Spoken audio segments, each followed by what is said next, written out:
गोड गोड. तुझी सेवा करीन मनोभावे माझे मन गोविंदी रंगले. आता सुरुवात झाली बरं का आपली. तुझी सेवा करीन मनोभावे माझे मन गोविंदी रंगले. नवसिये माझे नवसिये वो पंढरीचे दैवते विठ्ठले वो. गोड एक याचना केली भगवंताकडे. भगवंताकडे योजक म्हणून नाही जायचं, याचक म्हणून जायचं बरं का. दोन शब्दामध्ये फरक आहे. दुर्योधन आणि अर्जुन या दोघांमध्ये फरक हा होता. देवाकडे दोघेही गेले होते युद्धासाठी मदत मागण्याकरता, पण दुर्योधन योजक म्हणून गेला होता आणि अर्जुन याचना घेऊन गेला होता. देवाकडे याचना करावी. ज्यावेळी दुर्योधनाला भगवंतांनी सांगितलं की मी बाबा दोघांना मदत करणार आहे, पण माझ्या मदतीचे दोन वाटे करणार आहे. एका बाजूला माझं सगळं शस्त्र सैन्य आणि माझी सेना असेल, नारायणी सेना, आणि दुसऱ्या बाजूला मी एकटा उभा असेन. मी हातात शस्त्र धरणार नाही, युद्ध करणार नाही. बोला कुणाला काय पाहिजे. दोघं तयार होते. हा दुर्योधन पक्का होता. तो म्हणाला देवा तुला घेऊन काय करू, तू हातात शस्त्र धरणार नाही, युद्ध करणार नाही, तिथं काही पंगत वाढायची आहे, तू नकोच मला. हे अभक्ताचं लक्षण आहे. देवाकडून आपण मागतो पण देव मागत नाही. आणि संतांनी देवाकडून नाही मागितलं, देव मागितला. दुर्योधन म्हणाला नको तू मला, तुझी सेना दे सगळी. तो सेना घेऊन निघून गेला. आणि अर्जुनाला कुत्सितपणे भगवंत व्यंगात्मक विचारतायत, अर्जुना अरे मी हा असा हातात शस्त्र नाही धरणार, युद्ध नाही करणार, ते सेना सगळा दुर्योधन घेऊन गेला, तू काय करणार मला घेऊन.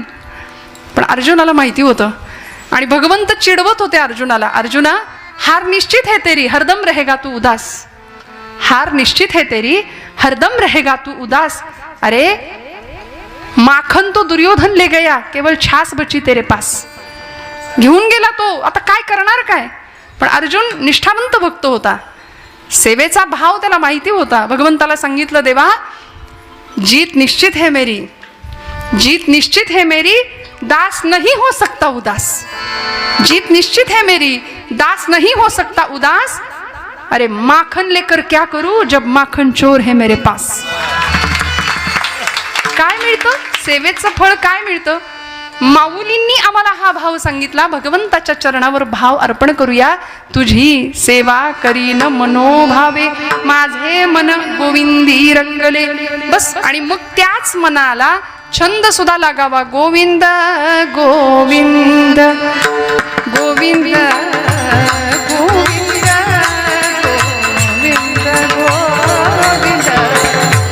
गोविंद गोविंद मग गोविंद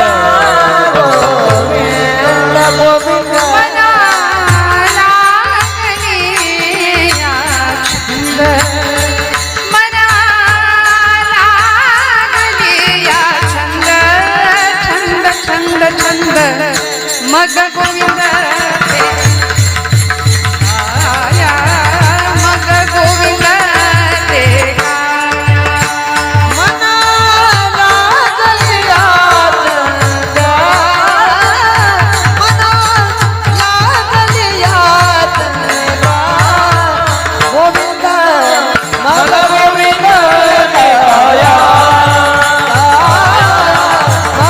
गोविंद ते आया,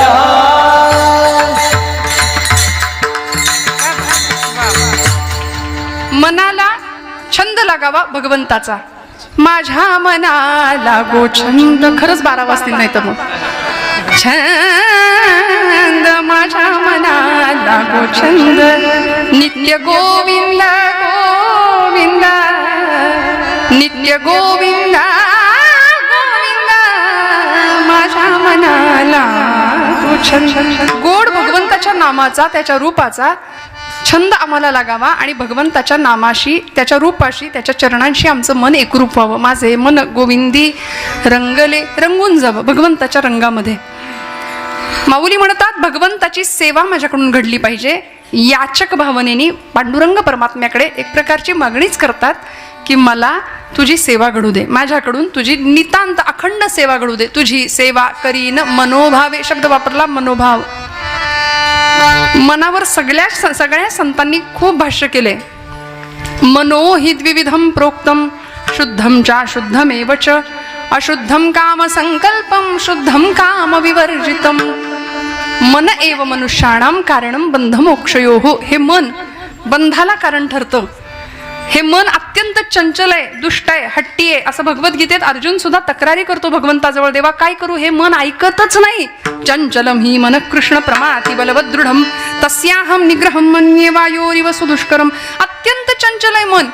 बरं, याच मनाच्या शुद्धतेसाठी ज्ञानोबराय भगवद्गीतेचा 12वा अध्याय आम्हाला सांगतात, अथ चित्तम समाधातुम न शक्नोषि मयि स्थिरम अभ्यास योगेन मामिच्छातुं धनंजय मय्येव मन आधत्स्व मयि बुद्धिं निवेशयः निवसिष्यसि मय्येव अत ऊर्ध्वं न संशयः. या सगळ्या मनाभोवतीच सगळं फिरवलं भगवंतांनी. मनाची शुद्धी, चित्ताची शुद्धी. त्यामुळं ती शुद्ध, कशामुळे शुद्धता मिळेल, ते मन अत्यंत पवित्रतेने भगवंताच्या चरणाशी जाईल. त्यामुळे माऊलींनी शब्द वापरला, मला सेवा करायची, पण नुसती वरवर नाही सेवा. आमची सेवा वरवरची असते. तुका म्हणे नको वर पंग देवा, तुका म्हणे नको वर पंग देवा, तुका म्हणे नको वर पंग देवा, तुका म्हणे नको वर पंग देवा, तुका म्हणे नको वर पंग देवा, तुका म्हणे नको वर पंग देवा, तुका म्हणे नको वर पंग देवा, तुका म्हणे नको वर पंग देवा. घेई माझी सेवा भाव शुद्ध, घेई माझी सेवा भाव शुद्ध, तुका म्हणे नको वर पंग देवा, तुका म्हणे नको वर पंग देवा, तुका म्हणे नको वर पंग देवा, तुका म्हणे नको वर पंग देवा. घेई माझी सेवा भाव शुद्ध, घेई माझी सेवा भाव शुद्ध, तुका म्हणे नको वर पंग देवा, तुका म्हणे नको वर पंग देवा, तुका म्हणे नको वर पंग देवा, तुका म्हणे नको वर पंग देवा. तुका म्हणे नको वरपंग देवा. बघा ना, हा आनंद कुठे आहे का दुसरीकडे? खरं सांगा, इथं बसलेल्यांनी सगळ्यांनी सांगा, हा आनंद दुसरीकडे कुठे आहे का? आपण वरवर येऊन बसलो का इथे? उगीच आपलं आता घरी बसवेनाच म्हणून आपण इथे आलो का? नाही ना, अंतःकरणापासून आलो ना. घेई माझी सेवा भाव शुद्ध. वरवरची भक्ती भगवंतालाही आवडत नाही. देवाला काय लागतो? पत्रम पुष्पम फलम तोयम यो मे भक्त्या प्रयच्छति तदहम भक्तिवरुतम अश्नामी प्रयतात्मनः. पत्र पुष्प फल तोय काहीही द्या, पण मनापासून द्या, भावपूर्ण अंतःकरणाने द्या. मी आवडीने सेवन करतो, मला दुसरं काही लागत नाही, काही लागत नाही.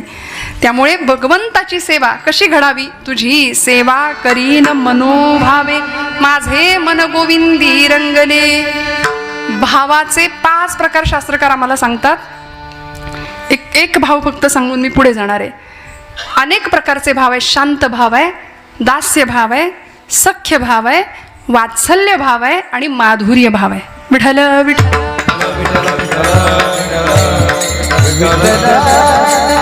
आपण पटपट उदाहरणं बघत पुढे जायचं. आता सगळे जागे राहा. शांत भावाचं उदाहरण, गुरु शिष्यामध्ये शांत भाव असतो. शिष्याचा गुरुप्रती असलेला भाव शांत भाव असला पाहिजे.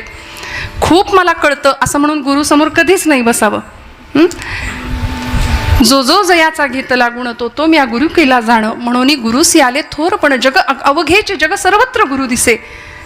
आपण अशा दशेमध्ये असावं. शांत भावाचं हे उदाहरण. सख्य भावाचं उदाहरण काय? आपल्या सगळ्यांना माहिती आहे, भगवंताचा सखा कोण होता? अर्जुन होता. रुजू स्वभावाचा होता, मवाळ स्वभावाचा होता. आणि अर्जुनाचं प्रतिनिधित्व करून तुमच्या माझ्या संभ्रांत असलेल्या सगळ्या समाजाला भगवंतांनी भगवद्गीतेचं ज्ञानामृत पाजलं कुरुक्षेत्रावर. असा अर्जुन हा सख्य भक्तीचं अत्यंत सुंदर उत्तम असं उदाहरण आहे. सख्य भावाचं उदाहरण आहे. शांत भाव, सख्य भाव, दास्य भाव. आपण ज्यांच्या समोर बसले होत आता, जगात असं उदाहरण आहे दास्य भक्तीचं. दास्य भावानी सेवा केली भगवंतांची आमच्या मारुतीरायांनी. रामायणातलं मारुती हे नाव जर काढून टाकलं तर काय उरतं? काही उरत नाही, काही नाही उरत. म्हणून तर मारुतीरायांना भगवंतांनी शेवटचा अनुभव दिला. भक्ताला देवाने अनुभव दिला, चित्त चैतन्य चोरून नेले. काय अभंगाभोवती फिरायचं बघा ना. दास्य भावाचं सर्वोत्तम उदाहरण आहे ज्ञानोबा आमचे मारुतीराय. मारुतीरायांनी रामांची किती सेवा करावी. रामबाण होते मारुतीराय रामांचे. प्रत्येक सेवेला, प्रत्येक कामाला हजर. प्रत्येक कामाला हजर आहेत. जन्म झाल्यापासून राम राम राम राम, श्रीराम जय राम जय जय राम, अखंड नामाचा एवढा उच्चार करावा आणि राम कार्यासाठीच आपलं जीवन समर्पित करावं. दास या शब्दामध्ये काय काय येतं? मने सहित वाचा काया. तुकोबराय म्हणतात, अवघे दिले पंढरीराया. देवाला मन द्यायचं, वाणी द्यायची, वाचा द्यायची, काया म्हणजे देह देऊन टाकायचा आणि सगळं देवाच्या कार्यासाठी समर्पित करायचं. म्हणून तर त्याचा प्रसाद म्हणून मारुतीरायांना मिळाला. हा प्रसंग मी बऱ्याचदा सांगितलेला, अनेकांनी ऐकलाही असेल. काय मिळालं? त्याचं फळ म्हणून काय मिळालं? त्या सेवेचं फळ काय मिळालं? ज्यावेळी रामराज्याभिषेकाच्या प्रसंगी मारुतीराय, आता मारुतीरायांचं अधिष्ठान आहे म्हणून सांगते, सगळी वानर सेना म्हणजे लंका दहन झालं, मारुतीरायांनी सगळे पराक्रम केले. एवढंच नाही, रावणाचं आणि रामाचं युद्ध झालं, रावण वध झाला आणि सगळे आता अयोध्येच्या दिशेने माघारी आले, निघून आले. सगळी वानर सेना आली. नळ नीळ जांबुवंत सुग्रीव अंगद सगळे आले. प्रभू आले, सीतामाई आल्या. आणि आता अभिषेक, रामराज्याभिषेक सोहळा. त्या सोहळ्यामध्ये सगळ्यांना प्रसाद मिळणार होता. सगळेजण आनंदात होते, सगळ्यांना प्रसाद मिळणार होता. लक्ष्मण महाराजांकडे यादी होती. सगळ्यांना खात्री होती यादीमध्ये पहिलं नाव कोणाचं असलं पाहिजे? मारुतीरायांचं नाव पहिलं असलं पाहिजे. जशी आपल्याला खात्री तशी तिथल्या सगळ्यांना खात्री होती दरबारातल्या की मारुतीरायांचं नाव पहिलं असलं पाहिजे. पण लक्ष्मण महाराजांनी यादीत नाव पहिलं वाचलं. राजे सुग्रीव महाराज आले, प्रसाद घेतला, नमस्कार केला, निघून गेले. युवराज अंगद आले, प्रसाद घेतला, निघून गेले. नळ नीळ जांबुवंत सगळी वानर सेना यायला लागली. पण मारुतीरायांचं नावच यादीत दिसेना कुठे. सगळ्यांना चिंता लागली, मारुतीरायांना स्वतःला चिंता लागली. ते असे वर मान करून बघायला लागले, मी इथं आहे, दिसलो नाही का तुम्हाला अजून? फोटोत कशी मान आपण वर करतो, मी दिसलो पाहिजे. तसं भक्ताचा भोळा भाव काय होता मारुतीरायांचा, मी रामाला दिसलो पाहिजे माझ्या.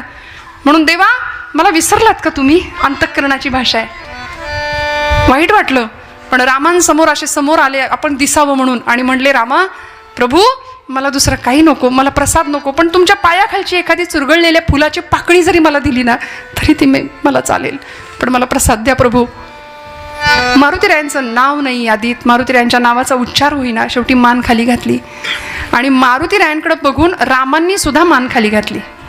तेव्हा आईसाहेब बोलल्या आणि म्हणाल्या, अहो तो कधीचा तळमळतोय, त्याला द्या प्रसाद. प्रभू जगत चालक, अखिलकोट ब्रह्मांडाचा नायक, मर्यादा पुरुषोत्तम सिंहासनावर बसून प्रभू रामचंद्र आपल्या जानकीला, आईसाहेबांना सांगतायत, सीते माझ्या भक्ताच्या नादी लागू नको, त्याला देण्याकरता माझ्या या हृदया व्यतिरिक्त दुसरं काही नाहीये, काही नाहीये. मी काय देणार त्याला, मी काय देणार? वाह फकीरी क्या है अमीरी, दासी तेरे चरणों की, मी काय देऊ त्याला? आणि मारुतीराय म्हणाले, जशी रामांनी मान खाली घातली, टाळ्या एकदा वाजवा यांच्यासाठी. क्या बात, वा वा.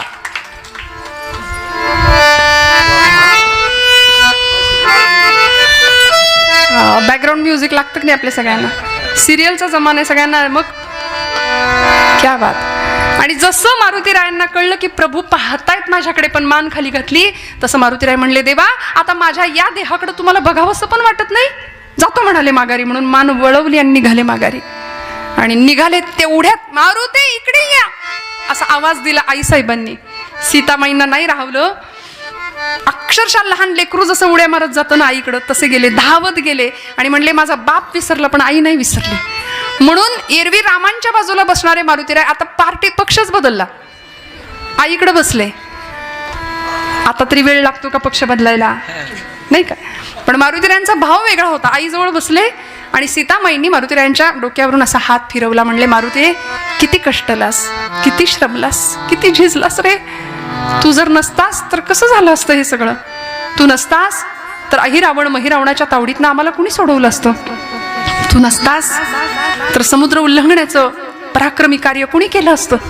तू नसतास तर लंकेचं दहन कुणी केलं असतं, तू नसतास तर माझा शोध कुणी घेतला असता, तू नसतास तर प्रभूंची मुद्रिका मला कुणी आणून दिली असती, तू नसतास तर रामायण झालंच नसतं, तू नसतास तर लक्ष्मण मूर्छित झाले होते, द्रोणागिरी पर्वत कुणी आणला, अख्खं मेडिकल स्टोअरच आणलं होतं उचलून, या म्हणले तुम्हीच यातलं शोधून. काय झालं असतं तू नसतास म्हणून असं डोक्यावरनं हात फिरवला आणि हा घे प्रसाद म्हणून गळ्यातला रत्नांचा कंठा जो प्रभूंनी दिला होता भेट म्हणून तो काढला. एक एक रत्न पृथ्वी मोलाचं होतं, ते दिलं आणि मारुतीरायांकडे दिलं. इतका आनंद झाला मारुतीरायांना, बाप विसरला, माझी आई नाही विसरली, मला प्रसाद मिळाला. आणि तो कंठा घेऊन नाचत उड्या मारत, कारण त्या प्रत्येक रत्नातनं पुढे राम सीता दिसत होते असंख्य रूपामध्ये.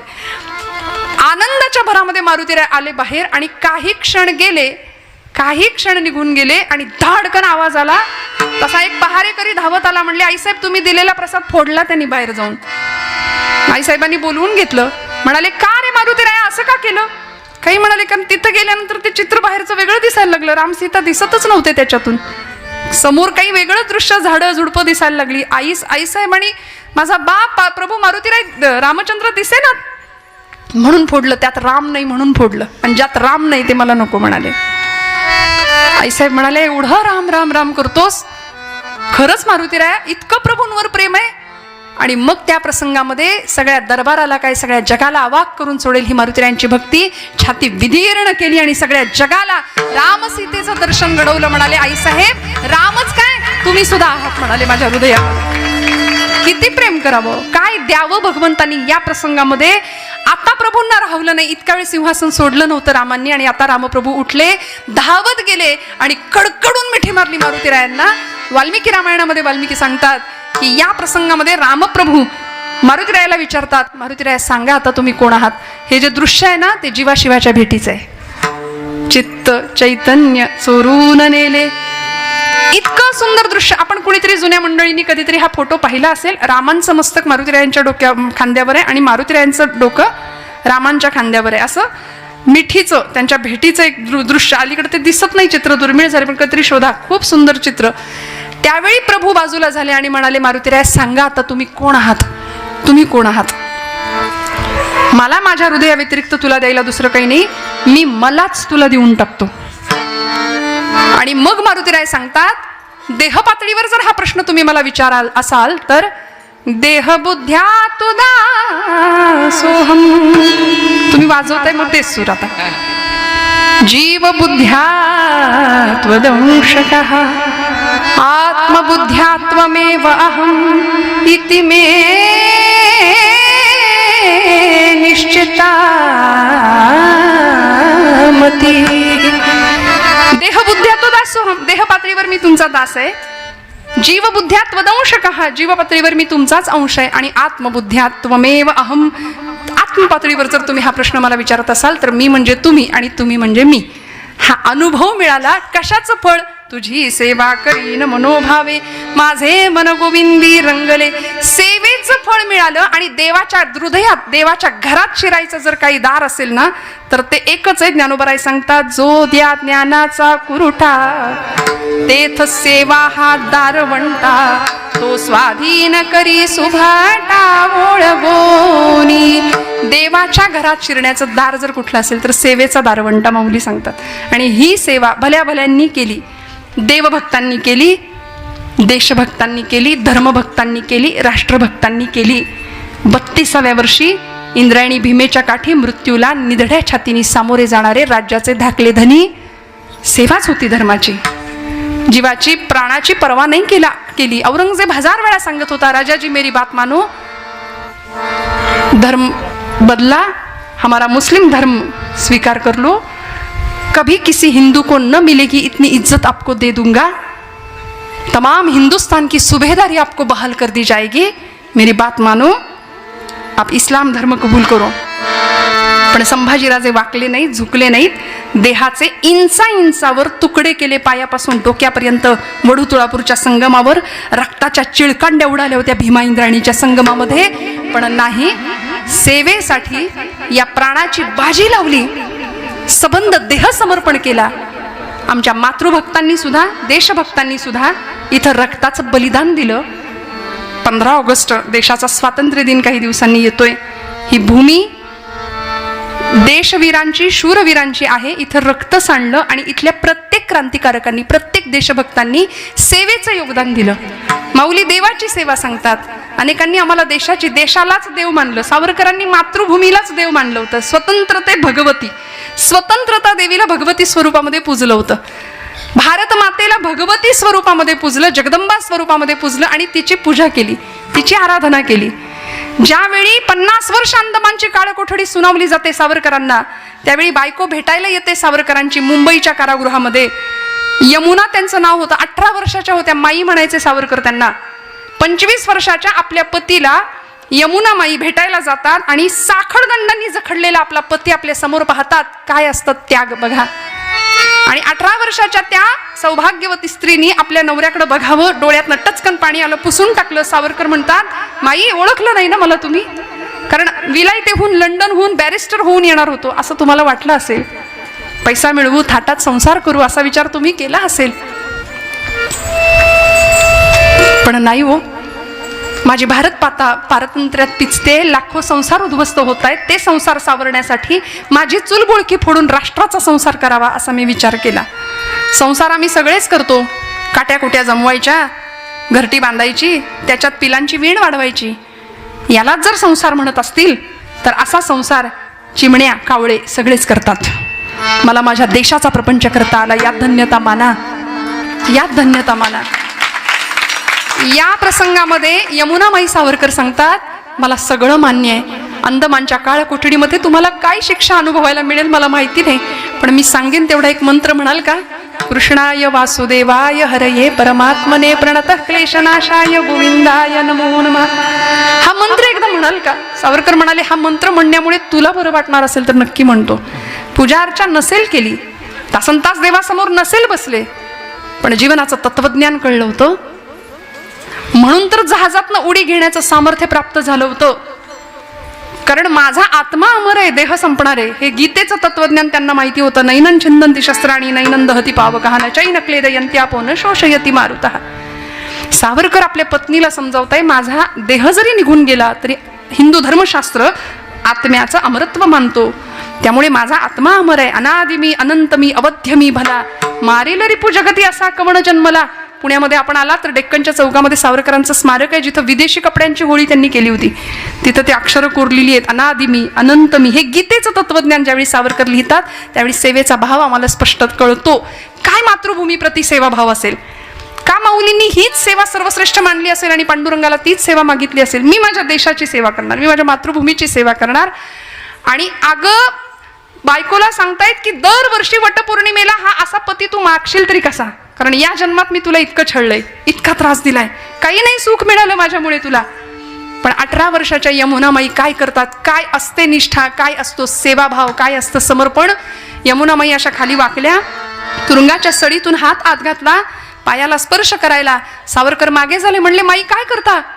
पाय बघून ठेवते म्हणाल्या, पाय बघून ठेवते, पुढच्या जन्मात चुकायला नको. कारण स्वतःच्या प्रपंचाची राखरांगोळी करून, स्वतःचं चुलबुळकं फोडून हा राष्ट्राचा संसार करावा असा पती पुरुषोत्तम जर भगवंतांनी या जन्मात मला दिला असेल ना, तर जन्मोजन्मी हाच पती मिळावा अशी भगवंताकडे प्रार्थना करते. पाय बघून ठेवते, पुढच्या जन्मात चुकायला नको. इतकं प्रेम मातृभूमीप्रती, इतकं प्रेम देशभूमीविषयी. आणि मग याचा परिणाम म्हणून आज आपण आपले हे सगळे दिवस पाहतोय बरं का. सीमेवर जवान लढतोय, ती त्याची देशसेवा आहे. शेतामध्ये घाम गळणारा शेतकरी आहे, ती त्याची काळ्या आईची सेवा आहे. म्हणून आपण जेवायला बसताना कायम या दोघांना मी नेहमी म्हणते, दोघांना आठवायचं. मऊ गादीवर अंग बिछाण्यावर टाकताना या देशाचा जवान आणि या देशाचा किसान, या दोघांचं स्मरण करून अन्नाचा घास पोटात घालावा. कारण हे सगळं त्यांचं देणं आहे आम्हाला, हे सगळे त्यांचे उपकार आहेत. छत्रपती शिवाजी महाराजांना घडवणारी जिजाऊ मातोश्री काय सेवाभाव रुजवला असेल बरं. राजा म्हणून मिरवायचं नाही, हे राज्य नसे शिवबाचे, हे राज्य देवधर्माचे, हे राज्य तुझं नाही. इथं सिंहासनावर तू बसणार नाही, अनेकांच्या रक्ताचं बलिदान इथं सिंचन होईल आणि मग तू राजा म्हणून राज्याभिषेक होईल 6 जून 1674 रायगडावर. त्यामुळे हे राज्य देवधर्माचं आहे राजा. म्हणून कायम संस्कारांची आणि सेवाभावाची पेरणी ज्यांनी छत्रपतींच्या काळजामध्ये केली. काय असतो सेवाभाव? या रायगडाचं बांधकाम ज्यांनी केले ते आमच्या शिवकाळातले इंजिनियर होते, हिरोजी इंदलकर. राजांनी विचारलं होतं, इतकं सुंदर बांधकाम केलंय हिरोजी काका, काय देऊ तुम्हाला, काय बक्षिसे देऊ? काही नको म्हणाले. फक्त रायगडाचं बांधकाम पूर्ण झालं आणि ज्या पायरीवरून सगळी मंडळी जातील तेव्हा तुमच्या दर्शनाला, तेव्हा त्या पायरीचा चिरा बनून राहतो आणि तिथं लिहितो, सेवेसे ठाई तत्पर हिरोजी इंदलकर. हजारो शिवभक्त, हजारो मावळे ही पायरी तुडवून जातील, तेव्हा हा देह राजा तुमच्या चरणाशी समर्पण केल्याची कृतार्थता माझ्या नशिबाला येईल. हा असतो सेवाभाव. का ज्यावेळी अफजल खान वधाच्या मोहिमेला राजे चालले होते की नाही, अफजल खानाचा मोठा अक्षरशः वरवंटा येत होता महाराष्ट्राच्या दिशेने आणि राजे अफजल खानाच्या मोहिमेच्या दिशेने चालले होते. काय घडलं होतं, त्या आदिलशहाच्या दरबारामध्ये ती बडी बेगम साहिबा चांदीच्या तपकामध्ये सगळा तो विडा फिरवत होती. कुणीच विडा उचलत नव्हतं आणि बडी बेगम साहिबा न राहून म्हणाली, क्या इस दरबार में कोई भी मर्द नहीं है? एवढं ऐकलं आणि तो अफजल खान नावाचा पठाण उठला आणि त्यांनी तो विडा उचलला आणि म्हणाला, शिवाजी को यू पकड के लाऊंगा. शिवाजी तो पहाड़ का चूहा है. बड़ी बेगम साहिबा हुशार होती, ती म्हणली, शिवाजी पहाड़ का चूहा, चूहे को पकड़ने के लिए कितनी फौज चाहिए बताओ? म्हणजे उंदराला पकडायला किती सेना पाहिजे तुला? तो म्हणाला, यू ही कोई 20-22 हजार, 22,000 उंदराला पकडायला. म्हणजे तोही मनातनं घाबरलाच होता. पण झालं काय, पैजेचा विडा उचलून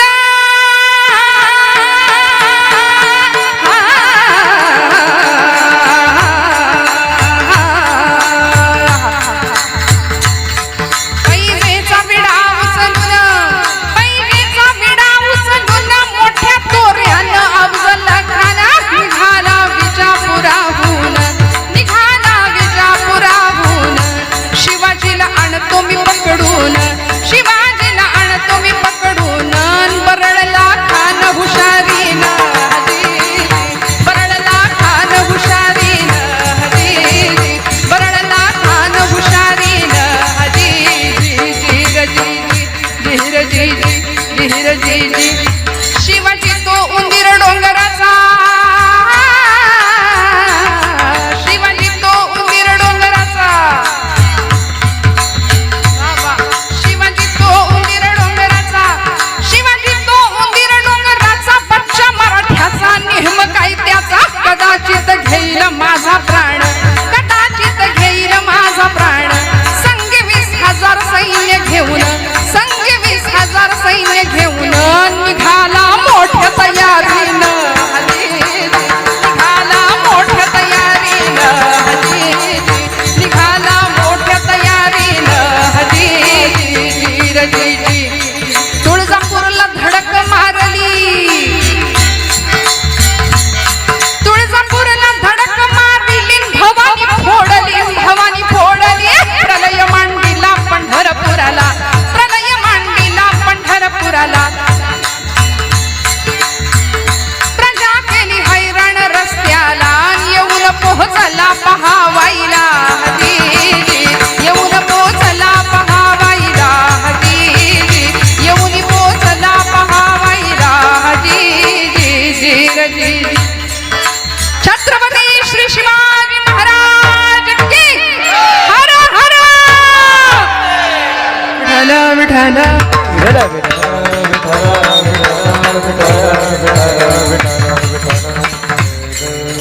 निघाला ना प्रतापगडाच्या दिशेने, स्वराज्याच्या दिशेने अफजल खान येत होता. येता येता तुळजापूरची भवानी तिच्यावर घण घातला जगदंबेवरती.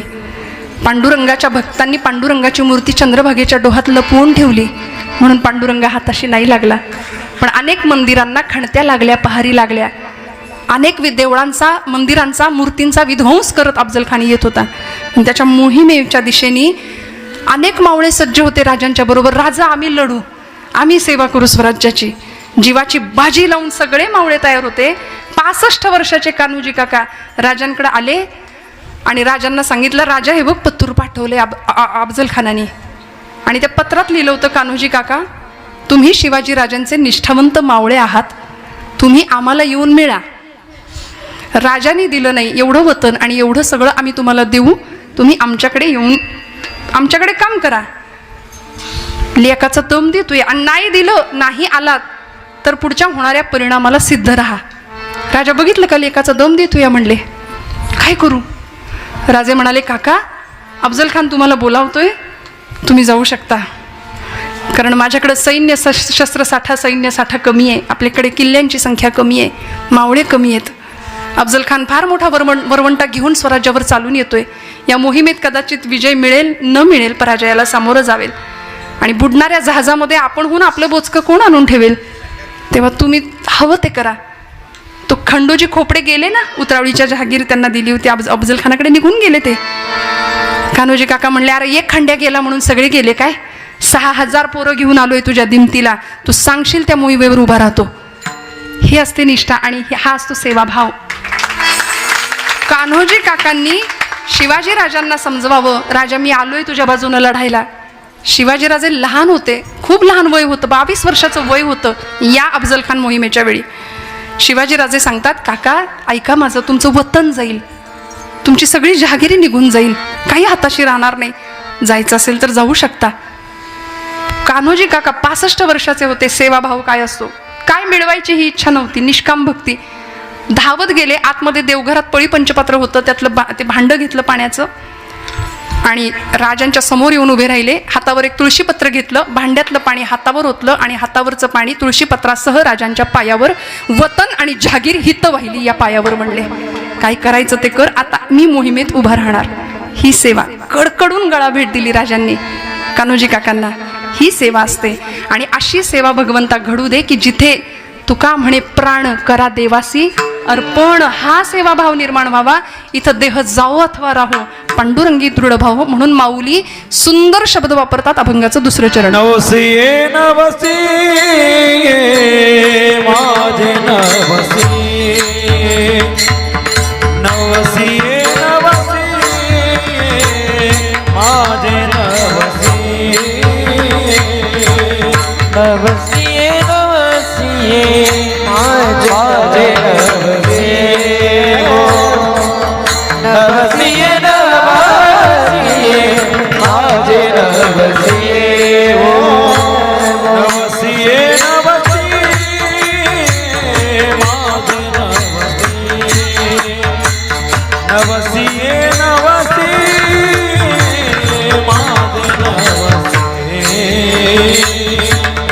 नवसी नवसी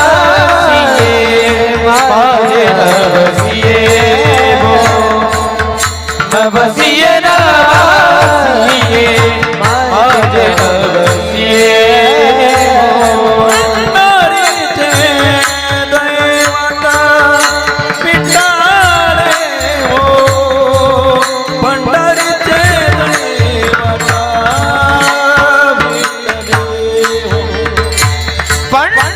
हो, पंढरीचे दैवत विठ्ठल हो,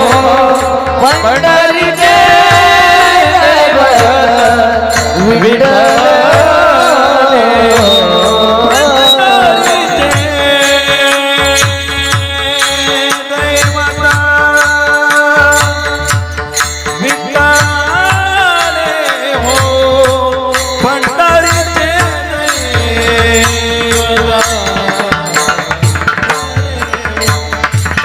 पंढरीचे दैवत विठ्ठल हो, पंढरीचे दैवत विठ्ठल हो, नवसी नवसी माझे नवसी,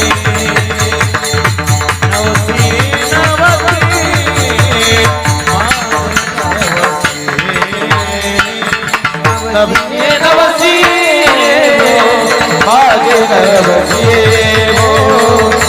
नवसी नवसी माझे नवसी, माझे नवसी हो. विठोबा रखुमाई, कुमार विठोबार कुमारी, विठोबार कुमारी, जय विठोबा रखुमाई, जय विठोबा रखुमाई. कुंडलिक वरदा हरी विठ्ठल श्री ज्ञानदेव पंढरीनाथ भगवान की. माऊली ज्ञानेश्वर महाराज महाराज की जय नमः पार्वती पते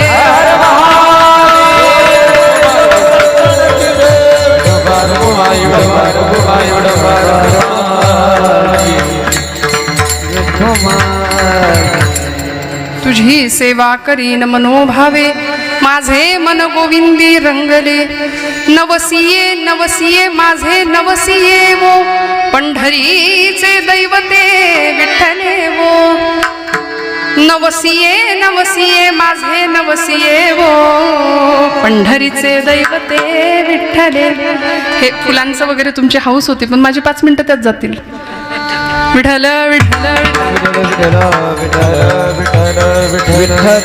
आणि तुम्ही हा जो सगळा सत्कार सोहळा 100 हार कीर्तनकारांच्या गळ्यात असतात पण हे खरं सांगू का हे सगळं हे गादीचं आहे. त्यामुळे मी कीर्तन केलं असा अभिमान सुद्धा आपल्याकडे नको. त्यामुळे आपल्या सगळ्यांचे फक्त आशीर्वाद हवे असतात बस. ज्ञानोबा तुकोबांची सेवा आयुष्यभर शब्दांची सेवा त्यांच्या घडावी एवढीच एक अपेक्षा असते. माऊलींनी सेवा मागितली ना तुझी सेवा करीन मनोभावे माझे मन गोविंदी रंगले. नवस हा शब्द वापरला. नवसिये नवसिये माझे नवसिये वो. नवस हा शब्द आपल्याला जुना नाहीये सगळ्यांना माहिती आहे ना. तुम्ही करता का नवस? हो म्हणा. करता का? पण फेडता का? ते माहित नाही त्यातलं काही. आम्ही असे नतद्रष्ट भक्त आहोत.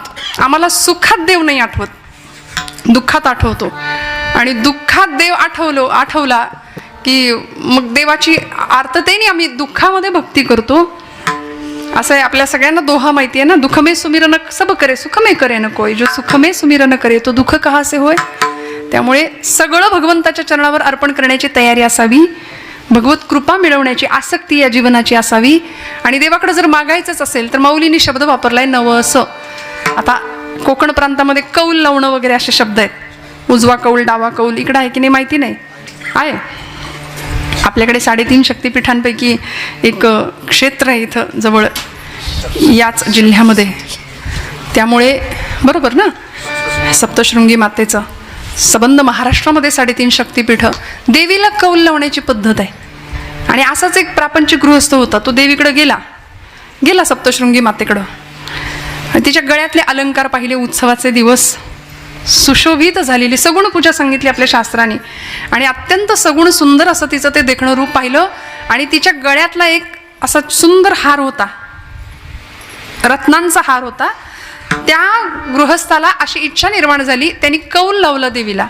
तो म्हणला देवी तुझ्या गळ्यातला जर हार मला मिळाला तर माझ्या प्रपंचाची सगळी ददात संपून जाईल. म्हणून त्यांनी कौल लावला तुझ्या उजव्या बाजूचं फूल खाली पडलं तर मी असं समजेन की तुझ्या गळ्यातला हार प्रसाद म्हणून घ्यावा आणि तुझ्या डाव्या बाजूचं फूल खाली पडलं तर मी असं समजेन तुझ्या गळ्यातला हार काढून घ्यावा. हे घ्यायचंय हे निश्चित आहे. अहो जाता जाता आम्ही देवाला सुद्धा शेंडी लावणारी माणसं आहोत. आम्ही भक्तीमध्ये सकामतेला जास्त महत्त्व देतो. संतांनी निष्काम भक्ती केली. काय मिळालं ज्ञानोबरायांना? समाजाची सगळी अवहेलना सहन केली पण तरी सुद्धा जेखळांची व्यंकटी सांडो हेच मागणं मागितलं विश्वात्मक भगवंताकडं. त्या कडेनी जाणाऱ्या रेड्याला पाहून सगळी ब्रह्मवृंदा म्हणते अरे ज्ञाना तो तिकडून रेडा चाललाय ना त्याचंही नाव ज्ञानाचं आहे. आणा बरं त्याला. सर्वाभूती परमात्म तत्व हे तू सांगतोस अनुभवाच्या पातळीवर जगतोस का? सर्वाभूती परमात्मा ईश्वर सर्वभूतानां हृदयेषु तिष्ठती हे सगळं तुला जमतं तुला माहिती आहे. मग तुझ्यात जे आत्मतत्व आहे ते त्या रेड्यात आहे का? असं ब्रह्मसभेने जेव्हा सांगावं तेव्हा निवृत्तीनाथांच्या आज्ञेनुसार माऊलींनी फक्त डोळ्यांची भाषा ऐकली निवृत्तीनाथांच्या. आणि पुढे जे काही झालं ते महाराष्ट्राला परिचित आहे. मी नव्याने नाही सांगत आहे. त्या रेड्याला बोलवावं. त्या रेड्याच्या पाठीवर त्या मालकाला सांगावं हसुडाचे फटके मारायला. आणि माऊलींच्या पाठीकडे बघावं. रक्ताचे लालबुंद असलेले ओघळ वाहत होते. त्याला होणारी वेदना माझ्या ज्ञानराजांना होत होती. आणि एका क्षणाला तुझ्यात जे आत्मतत्व आहे ते त्या रेड्यात आहे का असं विचारल्याबरोबर निवृत्तीनाथ सांगतात ज्ञानराजा आता थांबू नका. आता कळू दे जगाला. कारण संतांनी चमत्कार केले ते काही फक्त लोकांचा विश्वास बसावा म्हणून. त्यांना हौस नव्हती चमत्काराची. तोची संत सोशी जगाचे आघात महाराज म्हणतात. माऊलींनी त्या रेड्याच्या मस्तकावर हात ठेवला आणि सांगितलं म्हण रे बाबा ओम अग्निमिळे पुरोहितम. त्याच्या मुखातनं वेद उच्चार निघायला लागले. ओम अग्निमिळे पुरोहितम. आणि जसा रेडा बोलायला लागला तसे सगळे म्हणले थांबवा त्याला, थांबवा. सगळी सभा ज्ञानोबांच्या पायावर जाते.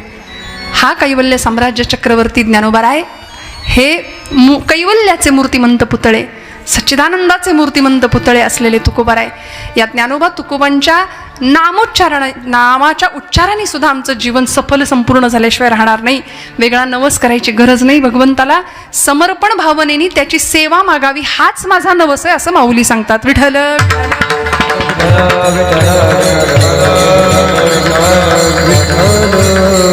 त्यामुळे पूजा अर्चा जपजाप्य तीर्थयात्रा दानधर्म सगळं आम्ही करू. पण यामध्ये मनाची भावना काय आहे, तो मनातला भाव अत्यंतिक शुद्ध सात्विक स्वच्छ आणि पवित्र असेल तर निष्ठेने केलेला एक नमस्कार सुद्धा भगवंताला प्रिय ठरतो.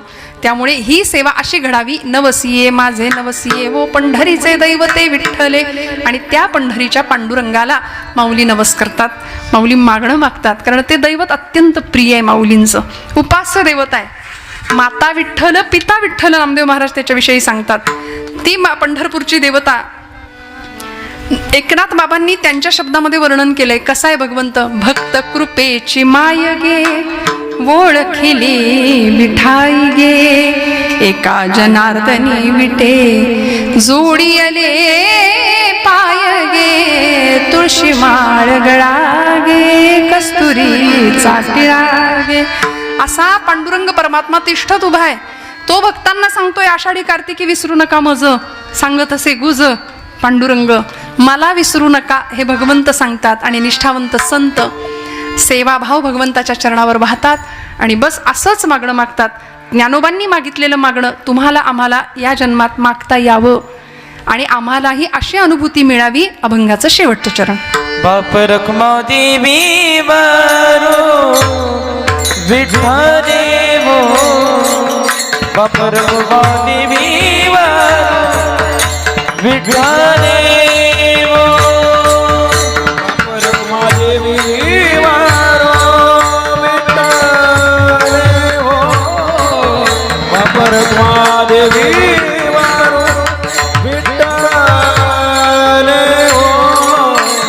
जिथरी चैतन्य चोरून नेले वो, जिथरी चैतन्य चोरून नेले वो. नवसिये नवसिये माझे नवसिये वो, नवसिये नवसिये माझे नवसिये वो. जिथरी चैतन्य करुणी नेलेवो, चित्री चैतन्य करुणी नेलेवो. नवसे नवसिये माझे नवसिये, नवसे नवसिये माझे नवसिये. पंढरीचे दैवता विठ्ठले वो, विठ्ठले वो, विठ्ठले वो, विठ्ठले वो, विठ्ठले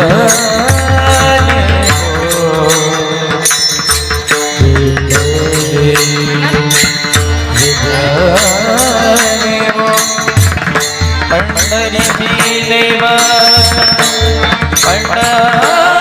पंढरीचे दैवता विठ्ठले वो, पंढरीचे दैवता,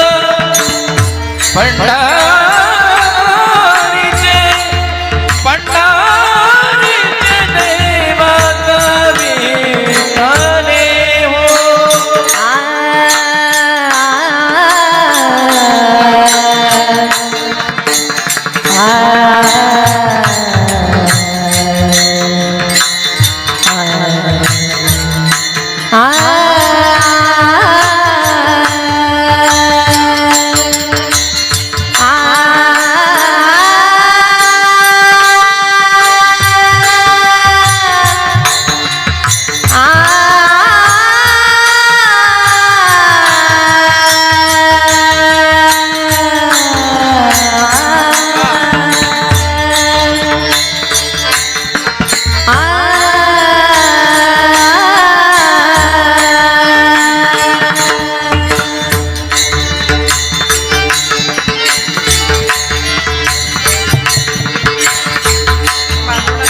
कृष्ण